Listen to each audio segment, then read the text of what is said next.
Ermənistanda müxalifətin tanınmış simalarından çiçəklənən Ermənistan Partiyasının lideri, milyarder Qaqik Tsarukyan barəsində 2 aylıq həbs qətimkan tədbiri seçilib. Qərar Avan və Nornok inzibati rayonlarının ümumi yurisdiksiyası məhkəməsində hakim Qariq Abilyanın sədrliyi ilə keçirilən iclasda qəbul olunub. Bu arada Ermənistan İstintaq Komitəsi Tsarukyanın iqamətgahında keçirilən xüsusi əməliyyatın görüntülərini yayıb.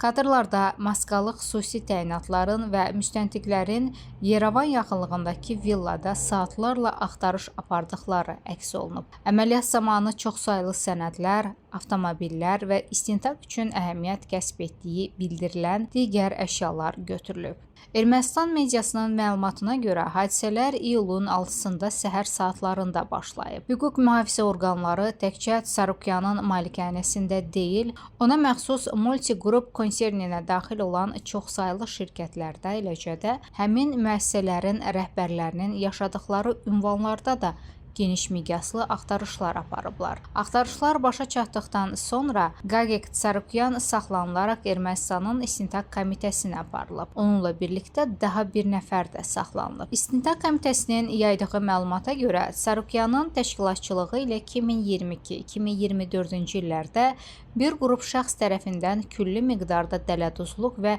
çirkli pulların yuyulması cinayətlərinin törədilməsinə dair faktiki məlumatlar əldə olunub. Bu əsasla ona iri miqyaslı dələduzluq və pul yuyulması ittihamları irəli sürülür. Qaqik Tsarukyan isə ittihamları qətiyyətlə rədd edir. O, irəli sürülən iddiaları yalan, uydurma və tamamilə əsassız adlandıraraq cinayət təqibinin siyasi motiv daşıdığını bildirib. Qeyd edək ki, məhkəmənin qərarına əsasən Tsarukyan istintaq dövründə 2 ay müddətinə həbsdə saxlanılacaq. İstintaq tədbirləri isə davam etdirilir. Qeyd edək ki, Qaqik Tsarukyan Ermənistanda Rusiya yönümlü siyasətçi kimi tanınır.